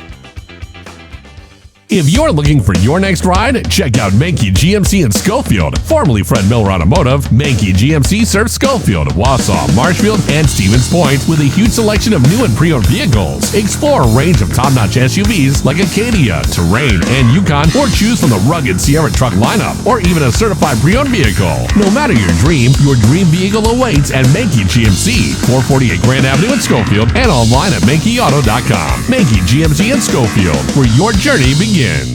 Take your career to the next level with Graphic Packaging International. Work with the team to make Hot Pocket sleeves and the food trays you find at our local fair. Join the GPI team and experience the benefits of one of the highest paying manufacturers in the area, starting at almost $22.55 per hour. Enjoy job security, a clean facility, and an excellent benefits package, including a week of vacation after 4 months and 2 weeks after a year. Apply today at graphicpkg.com and elevate your career with Graphic Packaging.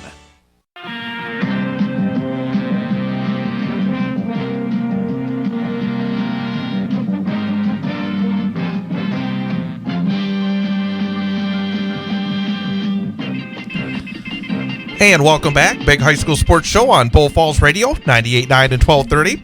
Online at bullfallsradio.com. Mobile devices and Alexa by searching WXCO and on the Civic Media app. Again, thanks to Tristan Wickland from Mosinee High School and the Central Wisconsin Storm for being our student athlete guest this week. And again, just really always impressed with the young people that come in. They do so very well. She's so well spoken. Yes, I mean, for somebody who plays, essentially 4 sports, because she plays hockey in the fall, volleyball in the fall, hockey in the winter, and then softball. And then there's a little bit of hockey sprinkled into the spring too, right. Because their Team Wisconsin team is really good. Like, they've got a really good group. So she'll get to play hockey but to balance all of that is it's amazing that they can do it, their family can do it, and obviously looking forward to a big season from her for the Storm. What do you think about the Storm? Obviously, you got girls that are part of the whole program. You watch it.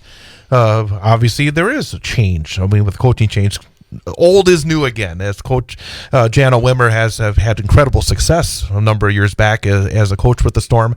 But, it sounds like, again, the communication is exceptionally good. What are you hearing? What are you seeing? What do you think about this team? I mean, I think they've got a ton of talent. I think they're up and down their lineup. If you look at their lineup, it's a very deep lineup. I mean, they've got strong goaltending. They'll be strong on the back end. They'll have, they'll be able to roll 3 or 4 lines deep on the forward side. So they've got a ton of talent, and a ton of depth. Where I think they've got to be excited about where they're at and what they have within the program. It's going to be interesting to watch, from how they played a year ago to how they play now, because it is different coaching. I mean, it's a different coach, different message. Obviously, Jana's, they had Jacques and Dan and good coaching there, and now you've got Jana, who's kind of boomeranged back a little bit here to lead the program. I mean, I look at it too. I really enjoy in female sports, as I've had my girls in hockey and other sports, I love when they have a strong female coach, strong female leader, because it's super important, because, we don't always communicate the same. And I think the way that they can communicate, and obviously Tristan mentioned it a lot about communication and bonding, and I think that's a huge part of what they can be early on. I think, their sectional is arguably one of the tougher sectionals to get through. I mean, between Superior and Hayward, I mean, they're going to have, 3 of the top 6 teams in their section. So they're going to have to play well to get through it. And, it's always going to be fun to see how that plays out, because they play each other a ton during the year. And about change in terms of like systems, because I remember when Pete retired and Jacques came on, Jacques Duvert replacing Pete Susans, there was a significant change stylistically in terms of what they did. I'm not totally sure how much of a change, but I know that was a rather significant change that took a little time to gel, and it ultimately gelled in a nice way. But coaching changes, even with talented and successful programs, that change can take some time.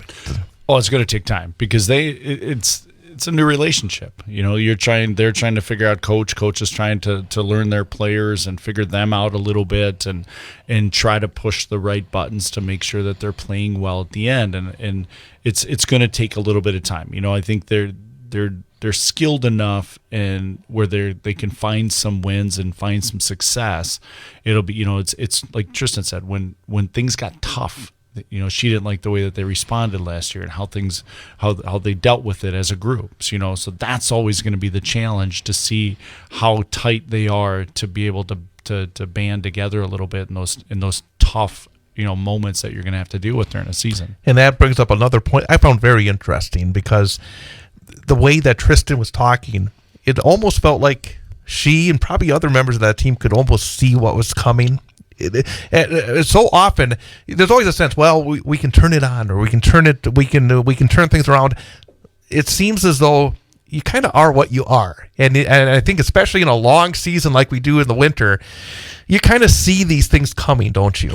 You do, and as much as a coach, sometimes you try to get ahead of it. You try to mend it before it happens. You can't always control it. These student athletes are in control, and if they're not willing to change or hearing the message you want them to hear, like, they're gonna get the result. The result is the result. Like as much as I didn't want our seniors to have to go through what they went through last year, for whatever reason they had to go through it. It was not just that moment, that day. It was a pattern of things that built up over a period of time. And even as a coach, as much as I wanted to say, we have to do this, we have to do this, if they're not willing, it's really hard to get the group to pull in that one direction. And our group was, they didn't deserve the way that their season ended last year. But like I tell them all, like, you don't get what you want in life, you get what you earn. And for whatever reason, we earned that from myself to the coaching staff to the players.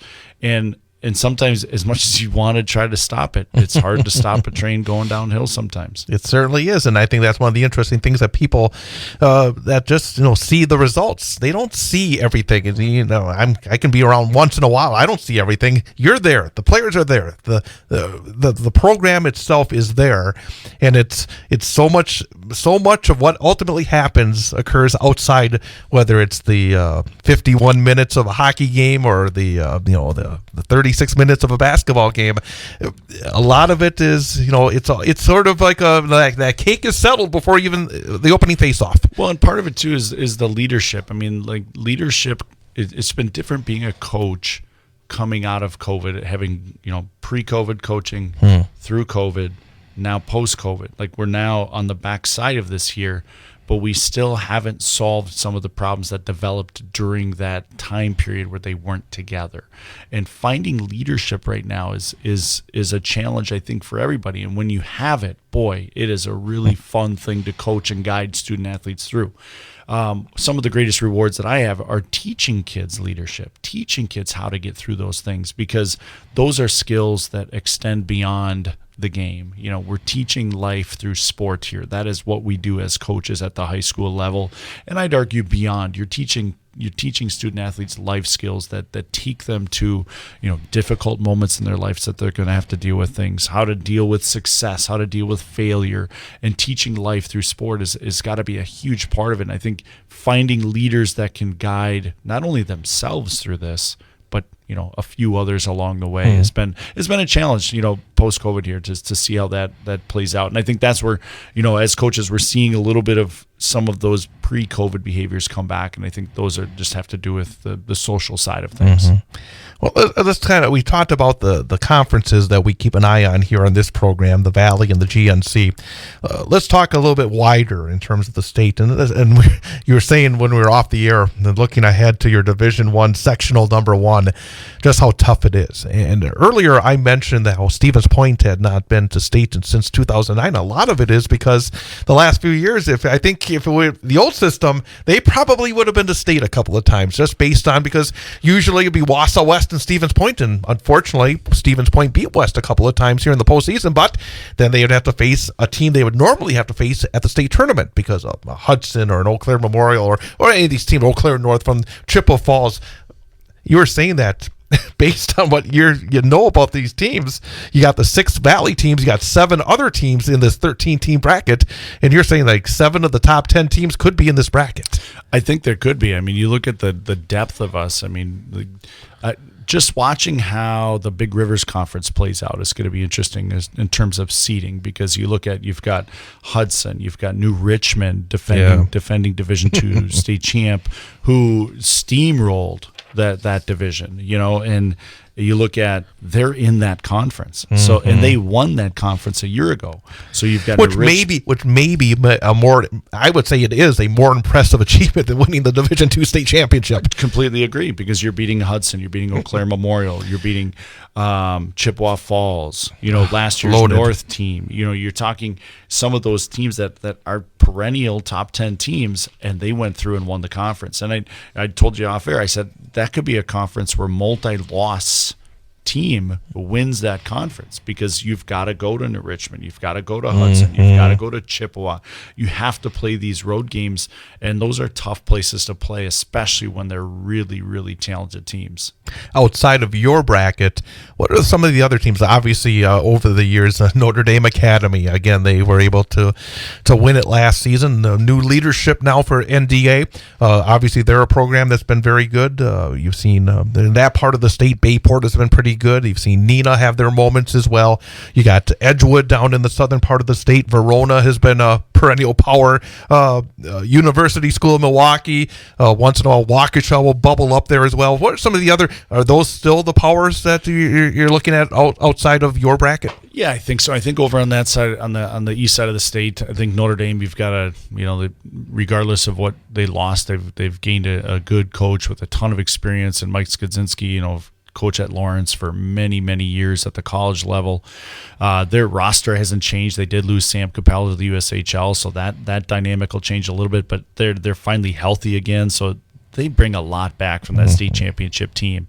I think Bayport's gonna be very tough to play against. I think Neenah's gonna be very tough to play against. So like watching that section will be kind of fun. I think it's those 3.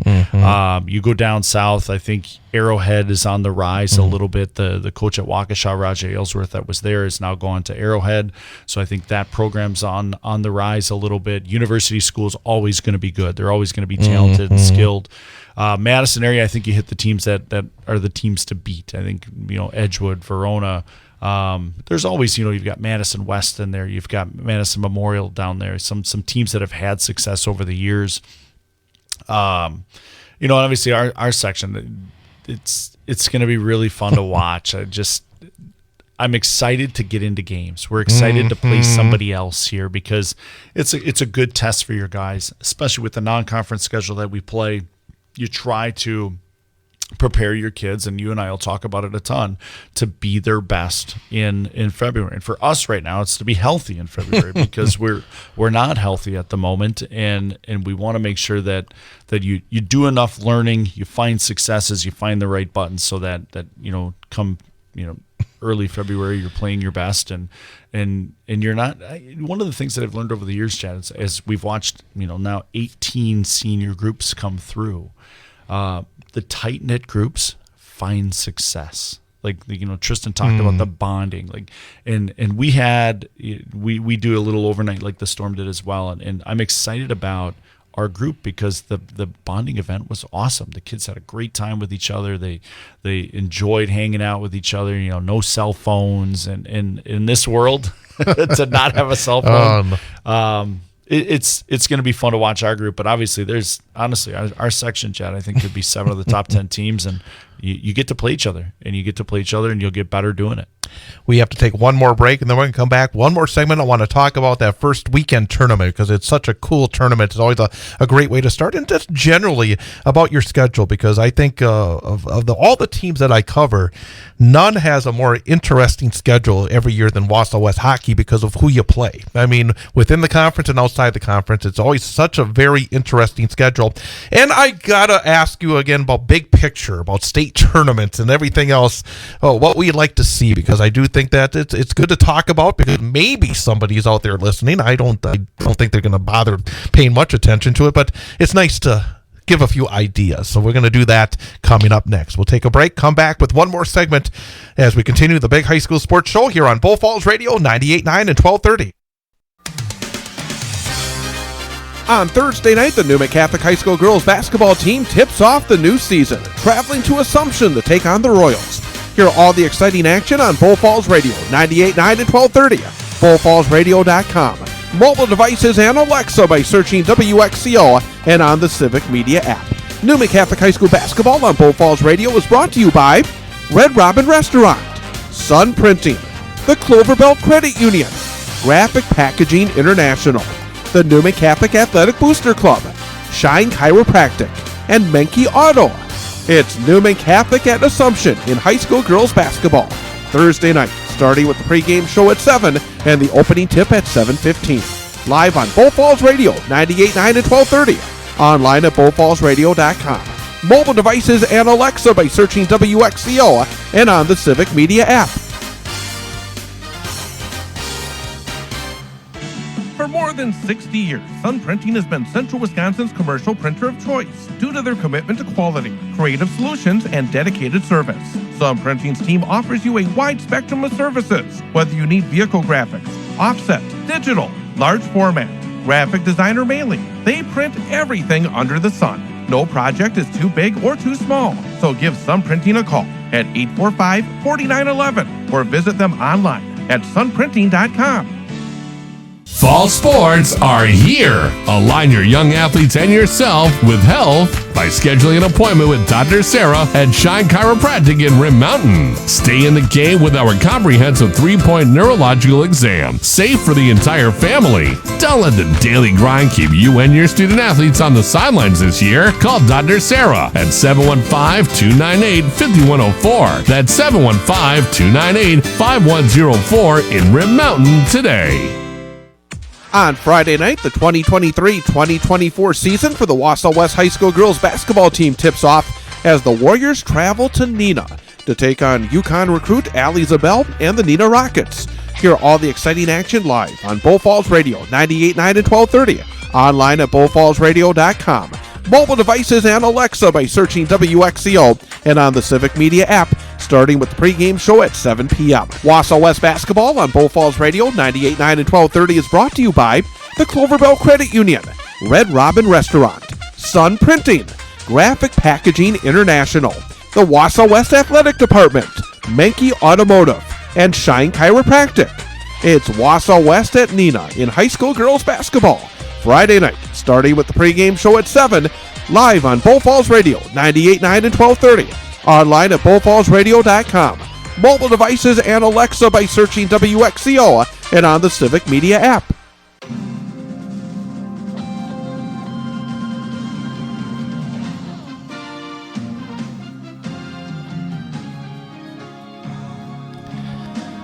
Big High School Sports Show on Bull Falls Radio, 98.9 and 1230, bullfallsradio.com, mobile devices, and Alexa by searching WXCO and on the Civic Media app with Wausau West head hockey coach BJ Brandt. I'm Chad Holmes. Again, next week, Jeff Gress will be here. We'll start our true winter sports season portion of this program, talk a lot more on the basketball side, but it's great to really delve in deep into the hockey here this evening. And looking again at your team this year, and I said it before the break, I mean, man, I love looking at schedules once I make the schedule for the games. I mean, otherwise, because I have like 8 different schedules out here for the winter because we have so many different teams. But I like looking at your schedule every year because, at the banquet every year, you usually have a pretty much a skeleton of it, pretty well set. And the level of competition that you put together, and the reason you're able to do it is because you got a good program. If you were in a situation otherwise, of course, you have to do things differently. But when you look at your schedule, I mean, as a coach, it has to be exciting. I mean, to play all these incredibly good teams and sometimes multiple times in the season. Yeah, I think it's challenging. I think that's the biggest thing for us is we want to make sure the guys are challenged. So the first time you're dealing with a situation isn't round 1 or round 2 of the playoffs. You want to have been through it already. Yeah. Now, some of them are going to end in losses. Some of them are going to end in wins. Some of them are going to go really well. Some of them are not. And usually in Hudson. Yeah, Hudson is. They're coming to us this year. I know. So we're excited about that. That trip has never been fun. No, we have not had some. I can't remember when you won there. I gotta look it up. I can't remember last time I saw you win. It's in my time. I know we won there because I shook Davis's hand one time. I was like, all right, I got you once. Okay, continue. But yeah, look at this year's our travel year. So we go down to Milwaukee. We're going to play Waukesha, play U School. We love the Green Bay tournament. It's been great to be a part of that and play the teams that we play over there. Yeah. I think I've got it figured out where we may be playing Madison Edgewood again, get them back on the schedule and play them over at that tournament or showcase. It's a showcase. It's not a tournament. So the bad blood is gone. Well, I don't know if it really existed. There was one game. It was a little nasty, that game. Yeah. And that was always a weird, again, that's off topic. It's like, because you would play them in the last regular season game, and usually on Saturday. It felt like a weird time because I think everybody was already looking to the next game. Tuesday. Exactly. So I think that has something to do with those games where it kind of gets a little off the rails at times. Yeah. And it was a good break, so hopefully we can get back to playing them and just. I really enjoyed the travel years because, like Tristan mentioned, the bus rides. The kids love the bus rides. They love, the hotel stays. And I as a coach don't always enjoy the hotel stays because there's not a lot of sleep to be had on some of those. But constant worry. Yeah, for the most part, they've gone well over the years, and the kids get to bond and stay in a hotel and just enjoy the travel side of it. I like your Milwaukee trips. You're nice enough to take me with you. Yeah, so we love that. Was fun 2 years ago. That was so much fun to do those 2 games. Yeah. And just hang out and see those guys come trudging in after the game in Waukesha. I mean, and early in the season. I mean, that's also good, isn't it? Oh, it's fantastic. I mean, to go down there on that trip is so fun because we come off of the Eau Claire tournament. Okay, so that is kind of the test early on to see where we're at because you know what you're getting with Notre Dame, you know what you're getting with Eau Claire, and you know what you're getting with Superior.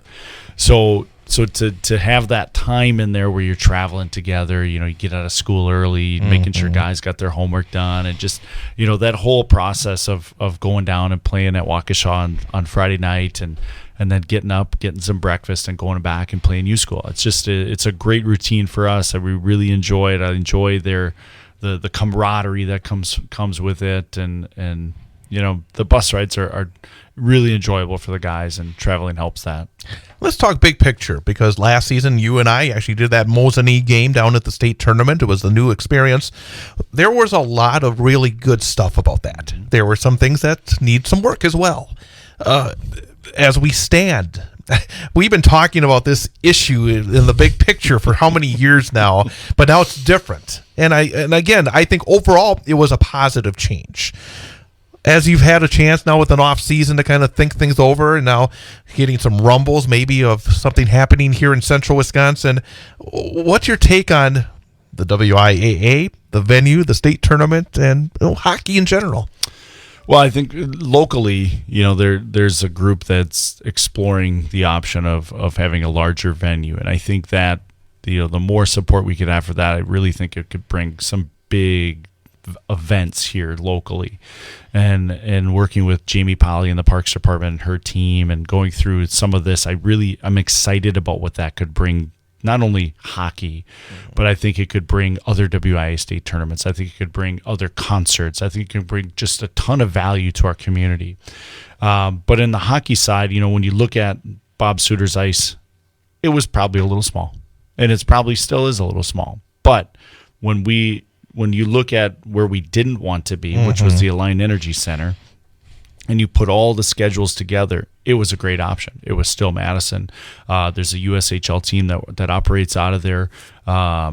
So they understand big crowds. They understand good hockey. They understand the ice side of things. Obviously we ran into some of that last year. I mean, things popped up last year that you didn't know that were going to pop up. And so I think with LeVar and his team with the WIA, I think you're going to see a much better experience for the fan. I think you'll see a better experience for the players. I think you'll see a better experience from all of it. I mean, hopefully radio broadcasters. I was hoping you'd mention that. Hopefully radio broadcasters aren't on the glass. There's so much to be learned in that first year there. I mean, from internet access to having to turn away fans to, just things that, this might be a problem. And then all of a sudden, bam, it's glaring. It's in your face. So I know LeVar's talked with the Capitals and their ice arena about bringing in different seating, about bringing in different things to make it a better experience. I mean, right now we were lucky last year that the weather was good. Yeah. So people waiting outside didn't have to sit in the rain because it's March and it could rain. Absolutely. I mean, we got lucky on some things, and I think that learning those things and applying some new strategies and tweaking what was done a year ago.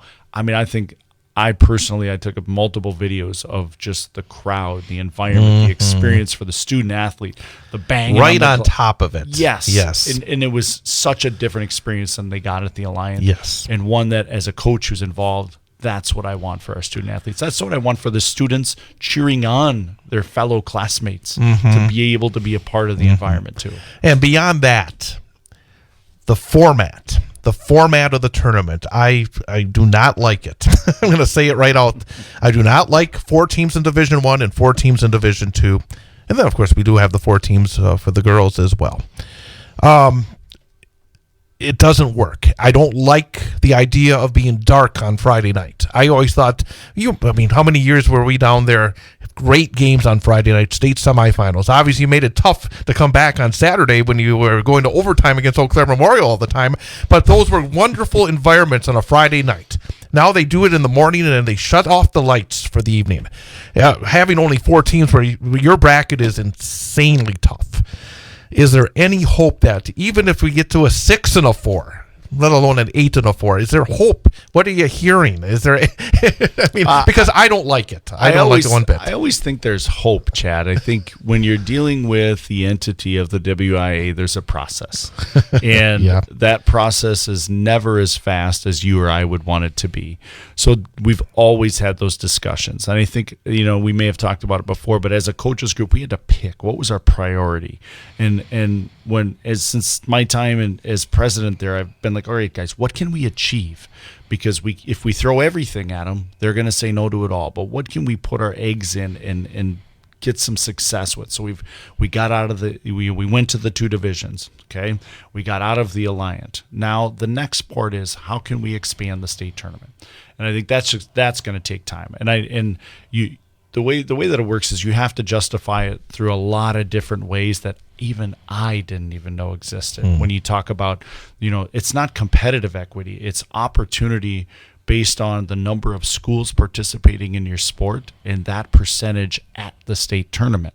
You look at football and basketball, massive numbers of teams or schools that offer those sports. Where on the boys hockey side, it's 86. Mm-hmm. You know, so to justify that we should have 8 when there's hundreds of basketball programs that don't get to the state tournament, it's a hard one to justify. So hopefully, as we go through and do our research and build an argument for it, we can win the argument. I think right now it's an uphill battle. I think that we, as a coaches group, want that. I think all of us want it. There's not a single coach that would argue that we would want more teams at the state tournament. Whether it's, there's some options that have been thrown out of going to 3 divisions. So then you have a Division 1 4, a Division 2 4, a Division 3 4. So now you've got your 12-team state tournament. Totally different, outside the box thinking. Keep that box closed. I mean, I can't say that I agree with it, but I do. My theory is for both basketball and hockey. And again, I am outside your groups. I'm outside the decision. I'm talking about somebody that's being around it. I miss seeing the best teams at the state tournament. And again, I don't mean to be mean to anybody, but I miss when there was state quarterfinals in Division I in high school boys basketball and girls basketball. I miss the state quarterfinals where you had the best 8 teams out there and just having a wonderful day.